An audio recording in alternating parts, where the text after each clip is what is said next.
Hey everyone, are you ready to be fired up? Because I sure am. And today I've got Dwan. She's wonderful. You're going to absolutely love her. She is a real estate investor. She's personally done over 2,000 of her own personal real estate investments. She now coaches people from across the country, teaching them how to do it. She's written several ebooks and has a podcast of her own, and she is a rock star. Welcome, Dwan. Great to have you. Oh, thanks for having me on, Krista. I've been so excited about this interview. Oh, me too. So if you guys are excited and you want to be fired up, stick around.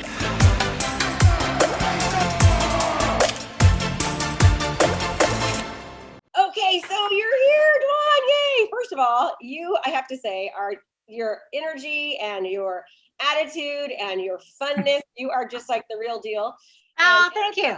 Yeah, so talk to us a little bit about your story. I had to, I had to dye my hair pink. I turned 60 a couple of years ago, and I thought, you know what? If I'm ever going to wear crazy hair, now I can just say, well, I'm just like a crazy old lady. Yeah.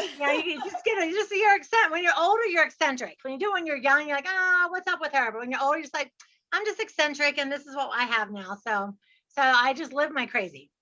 I love it. Plus, you got the little flamingos in the background. Tell us a little bit about what's going on there. And purple. So my story. So basically, I turned, and for people that didn't live through the 80s, I turned 21 in 1980. And I was living in Fort Lauderdale, Florida. And I was that girl that was like all in, like the drinking, the drugs, the cocaine, the champagne. Like it was a decade of very decadent. I'm surprised I lived through it, to be honest with you. You're crazy, huh?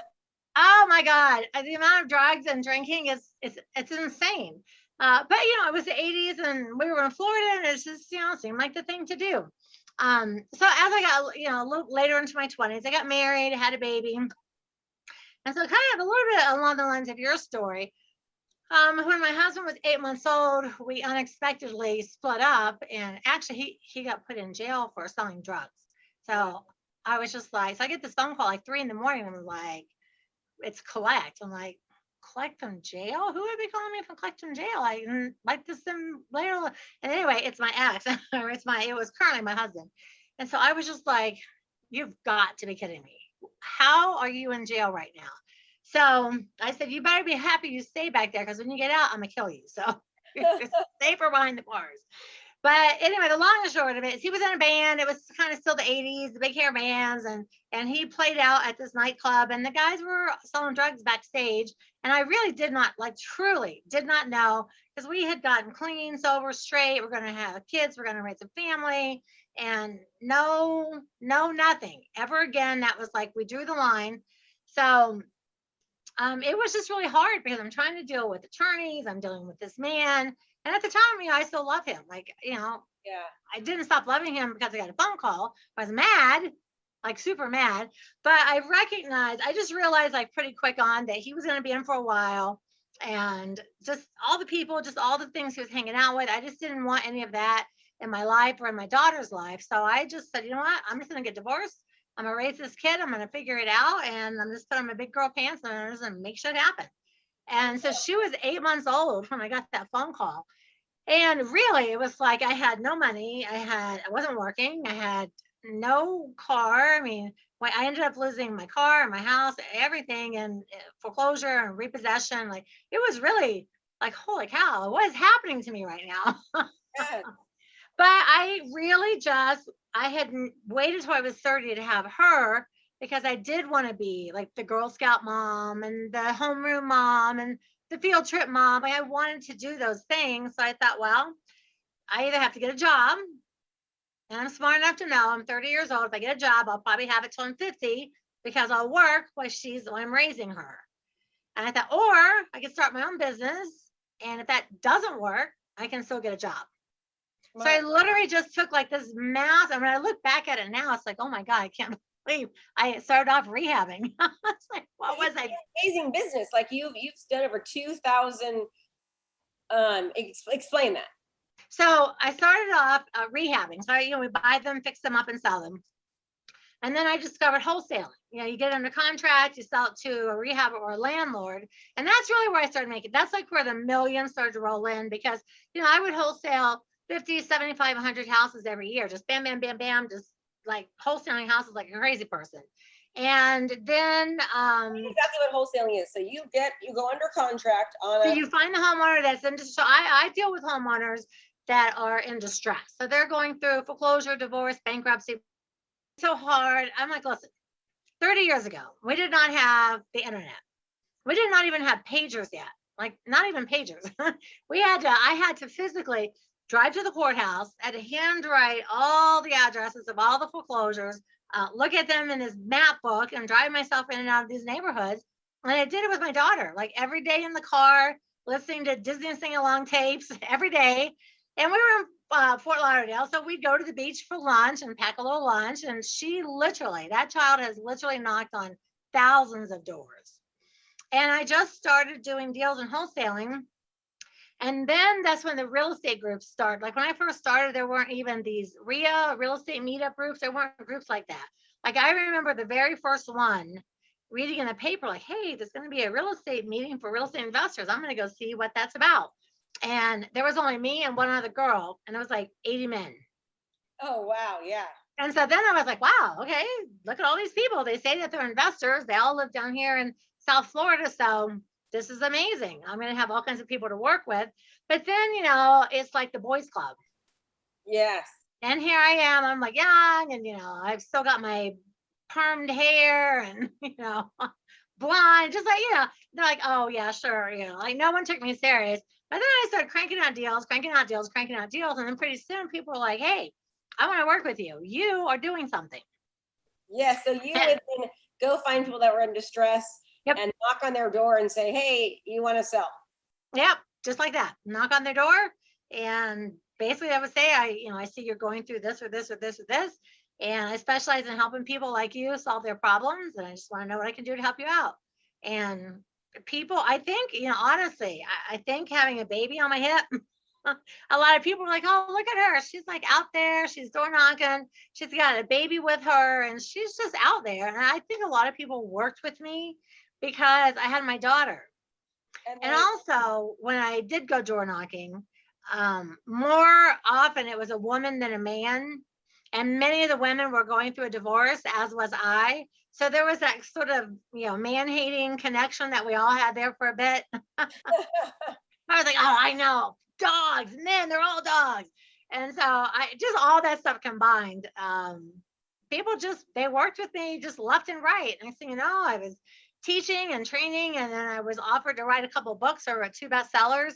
And I don't know, just crazy thing happened.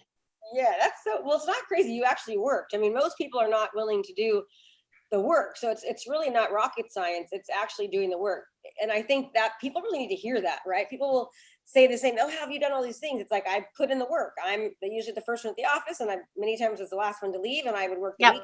I did things that were hard sometimes, so I didn't have to always be so hard, Yeah, and exactly. And in the very, very beginning, the reason and people are like, well, why did you start off rehabbing? Well, I was going to all these business back in the day, in the like at 1990. If you wanted to find a job, you had to look in the classified section of the newspaper. So these places would say a job interview at noon, and like hundreds of people show up, and a lot of it was multi-level marketing. But I started seeing some of the same faces, and so I chat with everybody, and I'm talkative, and so I meet these people. They go, oh, we buy houses and we fix them up and we sell them. And I thought, well, okay, that can't be that hard. I can do that. No idea. I had no idea what I was doing. So I couldn't afford to live here and fix the house up over here. So I actually moved into until she started kindergarten, I would move into these destroyed houses, and I would rehab them, but mostly by myself with my daughter with me. Then we'd sell it and we'd move, and we'd sell it and we'd move. And then when she started kindergarten, I was living in a rehab that was in Boca Raton, Florida. And I thought, okay, Boca's a nice place. It's a good place to raise my daughter. And I have a little money now. I'm doing okay. And so I literally walked the walk and lived. I would live in these houses, fix them, and she'd be with me. And I'd let her paint on the walls. I'd let her, write and draw. She was always in a drawing, just, all over the house until the day it's like, okay, honey, mommy has to paint over everything. Do not write on the walls after today. It's the last day. And so I lived and moved around in these houses for 5 years. Wow. That's I mean, really, I did the work. Like when that child was asleep, I was working, painting, rehabbing, putting in toilets, putting in sinks. Like I was working all the time. yeah, you have the drive. You're very, very driven. Yeah. So that's, you had to, you had no other choice when you take care of your daughter and take, you're homeless and wow, that is Yeah. And incredible. and that was there. Like my dad, my family, they're from Ohio. God bless them. They were like, oh, listen, your ex is in jail. Why don't you move back to Ohio? And they said you could have your old bedroom and you could put up a crib in there. You can live in your old bedroom back in the country in Ohio, and then see how things go. And I remember thinking like, moving back home with my tail tucked and my daughter, or like maybe I could just swim out in the ocean and like pray a shark would eat me. Like, I felt like those were equally choices at that point. I thought, you know what? I'm not doing that. I'm not going to go back. I left Ohio because, I didn't like the weather and the cold and all the things. And I thought, no, this is my time. I'm going to step up. And if I don't make it, I can get a job. Your story's been so amazing. So just since I want to make sure I get a couple of these in, I know you have a podcast, if people want to reach out to you and you teach people how to invest, now you teach people how to do, where can they get in touch with you at? So they can listen to my podcast. So I did a play on my name because my name's Dwan. So it's called The Most Wonderful Real Estate Podcast Ever. And then my website is dwanderful.com. So DWANDERFUL. Yep. Dwanderful.com. And people can go over there, and I've got ebooks, and I do webinars and training and teaching. And I have, luckily, I've been very blessed. I've made tons of millionaires. So I'm super excited about that aspect of it too. Yeah, that's awesome. So tell me, what's different from when you started it back in the day when you were doing all the hard stuff to what's different now when somebody wants to do it, what you teach? Well, the main thing is all the technology that we have at our fingertips. I mean, like you and I were talking about. I mean, you can just video someone on your phone and just there you are. And just my biggest thing I was the most excited about was when GPS came out. I don't know if you've ever seen those. They're those really giant map books, and like you're on page 24 and you have to like go to page 80 and find the rest of the neighborhood. I spent so many years. Thomas Guide. So as a realtor, imagine showing 23 houses in a day for Thomas Guide. It took me 3 hours just to map out the 23 houses, write everything down hand for hand. It was a nightmare. Yes. As soon as Google Maps came or MapQuest, I was like, thank you, God. Oh no, I went back. That Jarman, that very first thing that came out, I was like, oh, thank you, Jesus. Got that thing in my car. And at the time it was like $300 or $400. I was like, this is the best day of my life. Yes, so true. I was there. I was exactly there. Oh, and I meet so many people now, and they're younger and they're just like, oh, I don't know, it's so hard. And I'm like, listen, I had nothing that you have today. You cannot tell me that it's hard. You can find all the homeowners. Everyone that's in trouble is online at the courthouse. The foreclosures, the divorces, the probates, people going that evictions, like it's all at your fingertips. You can just download and print it out, and you can look at these houses on Google Maps. You can look at every single house. Go with that. So for someone to get a list, I don't think they have that where we are for the courthouse, where you can just go and download a list. You have to pay for something like Real Property Radar or Real Property Reports or Cole Realty Resource. Those are places you can buy data from, but it's not free. But maybe I'm wrong. I just don't know. Well, the thing is, when something is any kind of a lawsuit, so like a foreclosure is called a list pendant. So it's a law, it's a notice of action. So all the lawsuits have to actually be publicly posted somewhere for 6 weeks. That's like part of the process. So the probates, the divorces, just lawsuit, adoptions, like anything has to be publicly posted. Now, some areas, the courthouse does not allow you to go online, but you can go in person and get it for free. But there are other areas, like some of the services you just mentioned. There are some services that go and gather the information and then sell it to you. Yes. Mm-hmm. So when that first became available to me, there was a company in South Florida, and they went and got the information. And I was like, oh my Lord, I can just pay for it. And and back then it was like $150 a month, which isn't really a lot of money. But like 25 years ago, that was still quite a bit of money. Yeah. So I was like, hey, I don't have to go to the courthouse. I don't have to drag Ayla with me. I don't have to write all that stuff down. So that was one of the first things that when it became available, I paid for immediately. Mm-hmm. But at the courthouse, are the foreclosures, the divorces, and most couples qualify for a house together, and then one income leaves, one income can't afford the house. So many divorces happen right before the foreclosure. The foreclosure is caused by the divorce. Then probate, when people pass away, that's at the courthouse. Landlords who have done evictions, that's at the courthouse. And at the federal courthouse are all the bankruptcies. And 75% of the people that file a bankruptcy file the bankruptcy to stop the foreclosure sale of their home. Yes. They're not ready to sell. So they file bankruptcy, they buy themselves a little bit of time, and people don't know that. I'm like, listen, that stuff's all free. It's right there. So it's not even like you have to look for people. They're just right there listed for you. What's the best source that you, I'm sure you know this, like what's the biggest bang for your buck, the cheapest, that gives you the most information, the most amount of information of these softwares that you can, like Property Radar, or, which one would you say is the best? Oh gosh, I don't know. Everything in Colorado and Iowa where we work, everything is at the courthouse. Like every single solitary thing is at the courthouse. So I have not used an actual service like that for many years, because we personally buy in the 2 states. But I'll tell you a really good source is landlords who have just completed evictions. There's someone that has just evicted a tenant and they're all mad at their house. They're always like, that house has been nothing but problems. That's the 3rd person I've evicted, and they're all mad at their house. And it never even dawns on them that they just might not be a good landlord. And I had a guy one day, I mailed a postcard to a bunch of landlords who had just completed evictions. And this guy, John, calls me. He goes, today is your lucky day. I was like, okay. Because you don't know what anyone's going to say on the phone. He's like, well, I just did an eviction and today's my 60th birthday. And I told myself the day I turned 60, I was going to sell all my rentals. I'm going to move to Colorado. I'm going to ski every single day for the rest of my life. And today's my birthday. I also just evicted some tenants and I got your big giant yellow postcard.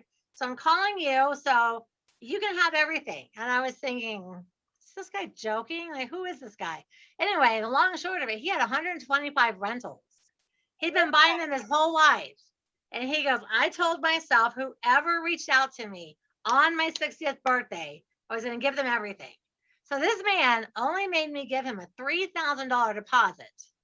And all 125 houses were tied up. I could sell them singles, doubles, triple, whatever I wanted to sell them. He didn't really care how much time it was. And he had a secretary left there to finish up his affairs. And he literally moved to Colorado and started skiing. That's awesome. Good from a postcard. And I was like, so my first thing was like, oh my gosh, yay. But then my second thought was, that's 125 houses. What am I going to do with that? So like fear set in just for a second. I thought, no, I know what I'll do. I'll put them in like groups of 5 and groups of 10. And I'll sell them to all the investors in the Tri-County area. And I'll just get rid of them as quickly as I can. Good for you. You're definitely an out of the box thinker. So, okay, so tell me some other I love the strategy about the tenants that just got, landlords just evicted their tenant. That's fabulous. What a great person to go after. And so what do you say to these people? Like what if you were coaching someone now that wanted to go after this type of deal? First, give us some pointers of what you would tell them to do. Well, so the first thing that I actually, because I have a few scripts that my students use, and we just straight out say what we are. Like, hey, my name is Dwan. I'm actually a full-time real estate investor. I specialize in helping landlords just like you who have been evicting tenants, and maybe you're just tired of being a landlord. I'm open to buying any of the rentals that you want to get rid of, but if you're looking for more, I can help you find more. So, because some people just evict a tenant and they're like, but they don't care. They, off they go. They're going to keep buying more. So I'm like, hey, listen, just because they evicted a tenant doesn't mean they hate being a landlord. They might just be like, that one tenant was a POS. I'm going to get a better tenant next time, but I want to buy 10 more rentals. So just because they evicted doesn't necessarily mean that they're not going to be a great buyer to buy your deals, wholesale your deals to, because if you get a buyer's list with 10 landlords and they want 10 rentals a year, think how many deals that is for you to sell just to these people on that little buyer's list of yours. So then as far like inventory now, as you know, inventory is definitely a struggle for most people. People want listings. What would your advice be? And how tangible is it? I mean, how much work do you think somebody needs to do, like to realistically start go? So first of all, who would you tell them to go after? Well, you know what? One of the best things that has worked, this is something I've done for, I don't even know, for 20 years, is those bandit signs that you see out, the yellow, the signs that say we buy houses cash? Yes. Okay. So way back in the day, we would put them in people on telephone poles and on the street corners. And then like the city calls you up, you can't put the signs there. So I don't know, like 7 or 8 years ago, my husband and I were out, and I said, we were driving this area because we were driving neighborhoods to see where we wanted to buy some rentals. And I said, there's a lot of properties that are vacant. Why don't we put these signs on the yards of the vacant houses? Because it's private property. So no one's going to make you take it down unless the bank would actually send someone to the neighborhood, to the house, to make sure there's not a sign in the yard. So we started putting these bandit signs in the yards of vacant houses. So all of a sudden, so here's what happens. You're going through like some area and maybe there's 10 vacant houses in the neighborhood. So all of a sudden, one day, 10 I buy houses cash signs pop into the neighborhood, and immediately everyone says, wow, those people must have just come in and they bought up the neighborhood. They're clearly the experts, just like you were talking about being the expert, because they see signs everywhere. So they assume, like, how you say reality is, whatever. What was the Perception is reality. Perception is reality. That, yeah. And I tell my students the same thing. Like, well, what if I put out 10 signs? What do I say? I say, listen, it doesn't matter what you're going to say. The fact that people are going to call you, the perception is a reality. When you put out 10 signs in any given neighborhood, people around think that this giant company swooped in and bought these houses up. And anyone that's in trouble themselves, they're going to think like, hey, well, I see these signs. These people must be the experts. They have signs everywhere. They must have money. They bought everything. I'm going to call them. So when you do these wholesale loans, you're basically finding the person who's in distress and then selling it to an investor. An investor, like a rehabber or a landlord. Okay, and so you're going into contract and then you're putting their name on after you. So I'm going into contract with the homeowner, and then based on the state and what's happening, I'm either using an assignment of contract to sell it to a landlord or a rehabber, or I'm doing a second contract from me to, say, a rehabber, for example. So I get it from the homeowner to me. I have a contract. I do a second contract from me to the rehabber, because I have an interest in this so I don't have to be a real estate agent to do this, because I signed the contract with myself or my company, which gives me a legal interest in the property, and then I have the right to sell my interest.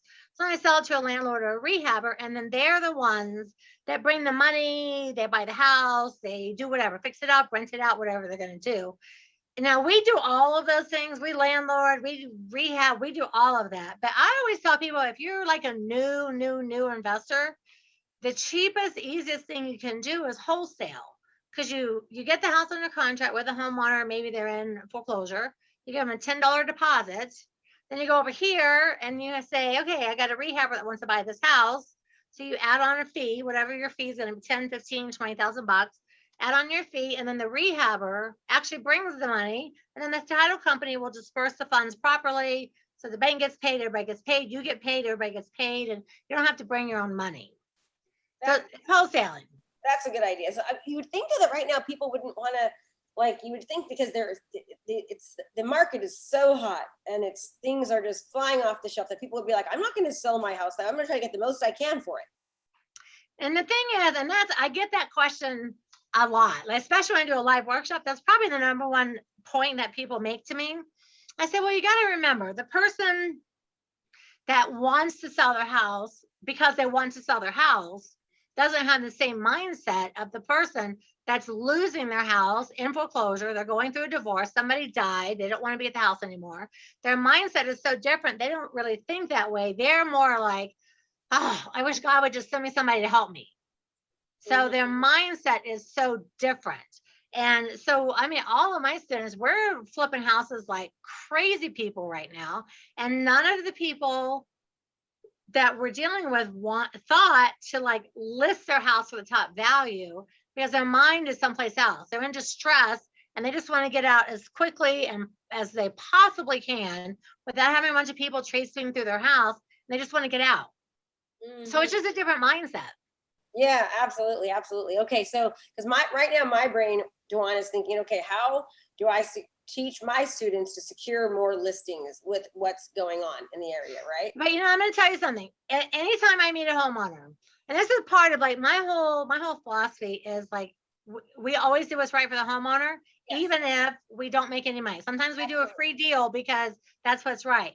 So if I came across a homeowner and they had like a $300,000 house and they only owed like 175, I would say, listen, sell it. You need to list your house. Yes. Your house needs a bunch of repairs, so you need to not list it for 300. You need to list it for like 250, and you need to sell it really quickly. And you need to keep all the money. You don't need me. Like you really don't need me right now. But then I say, but don't let a real estate agent talk you into top dollar because your house needs all this work. You need to sell it super quickly. So I think you should sell your house this much on the market. It'll be gone in like 2 days, and a lot of people do that. So I don't make any money when I do that, but that's the right thing to do. Absolutely. Always lead with by doing the right thing. I couldn't agree with you more. And then other people say, yeah, but how do you find a homeowner that owes 50% of their value? So, and it's just all like you were talking about earlier. It's about mindset, but understanding the homeowner's mindset is so different than a regular end user or end buyer. So this person, some people have not made a mortgage payment for 15, and not with COVID, pre-COVID. Some people have not made a mortgage payment for 15 or 18 months. They call the bank, they work out a payment plan, they make a few payments, they don't make the payment, the bank puts them in foreclosure again. And so some people literally haven't made a mortgage payment for a year and a half. And so subconsciously, they honest to God think the bank won't actually take their house. Because it's been so long. Yeah. It's been so long. Now, COVID's different because now you've been 15, 16, 18 months and people aren't making mortgage payments, but they're going to have to start. And a lot of people are not going to be able to qualify for a loan modification or qualify for a forbearance agreement.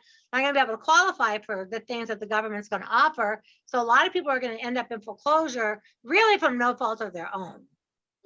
But in the normal day of life, whether you're in a pandemic or not, there are still people getting divorced, still people going to bankruptcy, people still dying, all the things, people still losing jobs, like all those regular things still happen. So it is not uncommon to find a homeowner with a whopping amount of equity.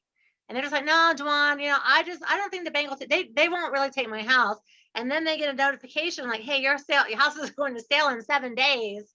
And they call and say, oh my God, they're really selling my house in 7 days. What do I do? It's like, well, good thing you met me because I can close in 3. So let's get that deal and let's get it wrapped up. And that's another thing for investors is you've got to have a good title company or escrow company that can close in 2 to 3 days, because so many people wait till the last minute because they really don't believe it's going to happen. Yeah, exactly. Absolutely. Man. And it's too late. It's too late to list. It's too late to offer them any other advice. It's like, well, your only option right now is sell it to me or pack. What you're saying is so true, because when the market crashed, I worked for like 13 different asset management companies and banks. I worked for F.I.R.E.D, Wells Fargo, Green River Capital, Wachovia, World Savings. I worked for all of them, right? Freddie Mac, and we sold their foreclosures, and it was horrible. I mean, my best year in the industry, we did 169 foreclosures. And you'd think that people would learn and they wouldn't let their house foreclose, or they would do a short sale beforehand, but so many of them just didn't because of lack of education and lack of knowledge and just lack of they didn't think it was going to happen, right? And all of a sudden you get this notice. And so I'm going to share a fun fact I know you don't know. So way back in the 90s, I was wholesaling. I rehabbed houses until I discovered wholesaling. So I'm wholesaling like crazy woman. And I started finding deals that were tighter and tighter and tighter. So I started to call the bank and say, hey, can you knock a little bit of money off this deal? And just without even no short calling me back, they'd take off, a couple thousand here, a couple thousand there.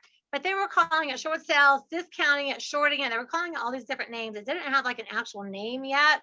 So I actually trademarked the term short sales as it applies to yes, I did. As it applies to real estate investing. And then I trademarked the queen of short sales. And the very first home study program that was made for investors, I wrote it. So I wrote it, copywrote it, the whole thing. And so I was at the very beginning of the short sale industry. So who CDPE, right? Uh-huh. Yeah. So the founder of CDPE, he actually is in my inner circle with me.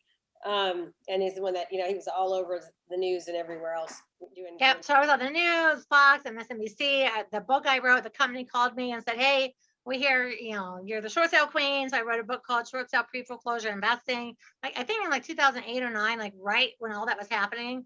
And oh my gosh, we did a cajillion short sales.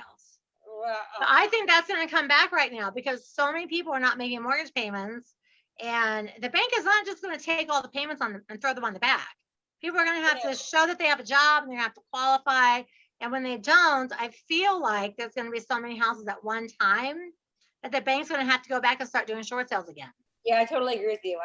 I just sold a ton of my own personal investments because I feel like the market's going to end up maybe 10, 20% decrease over the next 16, 12, 18 months, something like that is kind of my. See, I think so too. I think it's like on us. It's right. We're on it right now. This is happening right now. Yeah, not like 2005, 6, not that bad.